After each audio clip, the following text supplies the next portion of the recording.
From Ashes to Activism, Inferno for Change. The Triangle Shirtwaist Factory Fire was a devastating event that happened on March 25, 1911 in New York City. 146 workers, mainly young women, died due to inadequate safety measures. The fire created public outrage and sparked widespread calls for change. As a result, new laws and regulations such as the Sullivan-Hoey Fire Prevention Law, which required all factory owners to install new sprinkler systems, were established in order to protect workers. The factory fire stands as a turning point in history and a catalyst for significant advancements of labor workers' safety. A monopoly is a market structure characterized by a single seller or producer. It excludes the relevant competition from providing the same product. Monopolies have been around way before the United States was established. The large-scale public works needed to make the New World hospitable to Old World immigrants. This required large companies to carry them out. Monopolies took control of several smaller companies.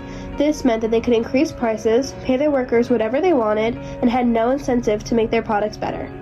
Since more products were needed and only one company was making and supplying those products, good working conditions were neglected, and instead, making money and mass-producing products were the main focus. Because of that, factory workers had long hours with short breaks. Assembly lines and other manufacturing tools were often very dangerous. The Triangle Shirtwaist Company was owned by Max Blank, Isaac Harris, and manufactured shirtwaists. Most of the company's employees were young immigrant women, and likely many manufacturing concerns of the day, working conditions were not ideal, spaces were cramped, and there was barely any natural light. Several committees addressed workplace and fire safety, but were unsuccessful, pushing for new laws and regulations. On Saturday, March 25, 1911, the 8th floor of the Ash Building on the corner of Green Street and Washington Place in Manhattan's Greenwich Village went up in flames when a lit cigarette was dropped into a bin full of fabric. Smoking was forbidden in the factory, but employees were known to sneak in cigarettes as a substitute for food, as they were only allowed one 30-minute break out of usually 9-hour workday. The 8th to 10th floor of the building was a textile manufacturing shop that manufactured inexpensive women's blouses. Most of the employees for the Shirtwaist Company were young girls, some as young as 14. They had recently immigrated from Italy or Eastern Europe. Not many of them could read, write, or even speak English. They earned $7 to $12 a week, which in today's money is less than 50 cents. The flame started at approximately 4:40, and as the fabric fueled the flames, the fire moved faster and faster. As the fire was halfway across the 8th floor, hundreds of factory workers ran to the emergency doors to escape the flames, just to discover that it had previously been locked by the building's managers to prevent workers from sneaking out with any fabric. Other doors were left unlocked but were unable to be opened because of the design of the door. Most doors in the factory opened inward, and that was problematic because in order to open the doors, the crowd of over 50 workers had to move back to make rooms for the door to open. As the fire spread faster and faster, only a few buckets of water were on hand to help suppress the fire, but was no match for the flames. This led the owners to regret refusing to put in a new sprinkler system earlier that month. As the fire got worse, the women were more and more desperate to get out of the building. They were ready to do anything to prevent them from burning alive, even if that meant jumping from 8 stories high. The fire trucks could barely get next to the building because of the bodies. Girls jumped onto sidewalk glass pieces. It was just this frightening spectacle. Less than 10 minutes later, firefighters arrived armed with their fire trucks and ladders, just to find out the longest fire truck ladder didn't even reach above the 6th floor. Firefighters were not equipped with the right tools to get through the emergency doors that were bolted shut. A bookkeeper on the 8th floor alerted the 10th floor, the floor where all the managers and owners worked, via telephone, but was unable to contact the 9th floor. Most people on the 10th floor made it out alive after they were saved by airlift from the roof. Workers on the 9th floor didn't know about the fire until it was nearly too late. The women tried everything they could to get out of the building. 30 women died from jumping down an elevator shaft. 16 women had died after a fire escape had collapsed under the weight of them. Workers tried to use other fire escape ladders, but windows where the workers had to climb out of in order to use the ladder could barely open because of the rust that had formed due to the lack of maintenance. By 5 o'clock, all sprinkler systems had failed, and over 146 workers were dead. In the fire until she was 90.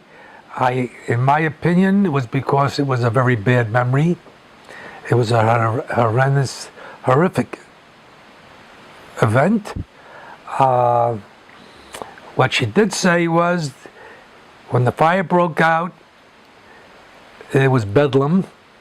They couldn't get to the elevators. The doors were locked. Women were jumping out of windows. And she figured they were going to save the bosses on the 10th floor. So she picked up her skirt, put it over her head, ran through the flames, and up to the 10th floor. When there was no one there, the bosses were gone. And she went up to the roof, and there was a fireman and a policeman, and they helped her over to the next roof. And she said all those who followed her were saved. The Triangle Shirtwaist Factory fire inspired a great campaign of workplace reform. After the fire, activists sprung to protest for new laws and refused to be ignored. John Alden Dix, the governor of New York, signed a law empowering the Factory Investigating Committee. This resulted in 8 more laws covering fire safety, factory inspection, and sanitation employment rules for women and children. Around 30 separate laws were passed in total. This included workplace safety, fire safety, and minimum wage laws. One major law passed was the Sullivan-Hoey Fire Prevention Law. This law required factory owners to install sprinkler systems. It also established the New York City Fire Prevention Bureau and expanded the powers of Fire Commissioner. Frances Perkins was an American workers' rights advocate who protested after the fire. After the fire, Perkins was the secretary for the Committee of Safety. This committee led the way to 36 new labor laws, including laws restricting child labor. Her commitment to the safety of workers continued when she became Secretary of Labor. Child labor was abolished, minimum wage and maximum hour laws were put in place, and workers were guaranteed the right to organize and bargain collectively. That's the whole trouble of this fire. Nobody cares. Nobody. 146 people in a half hour? I have always tears in my eyes when I think of it. It should never have happened. The executives with a couple steps could have opened the door. What the heck are they better than the working people? It's not fair. The Triangle Shirtwaist Factory fire was an important moment in labor history.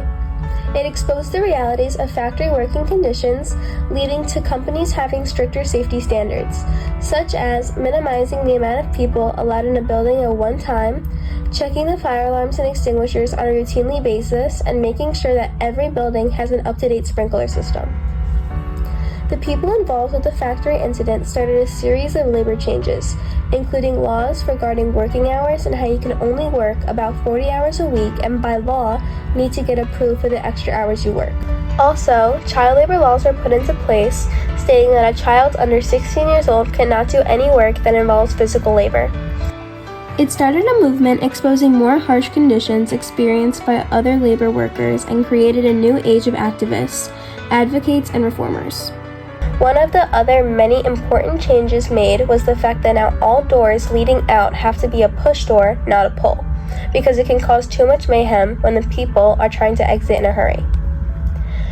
The fire not only caused labor workers to take a stand against harsh working conditions, but inspired workers in many other industries to form labor unions and speak out about the harsh conditions that they endured in their area of work. For example, the American Federation of Teachers was formed in 1916, and the Service Employees International Union was formed in 1921. Despite the tragic loss of lives, the long-term impacts of the fire have been significant in shaping the future of workers' rights and safety. The Triangle Shirtwaist Factory fire was a pivotal moment in American history.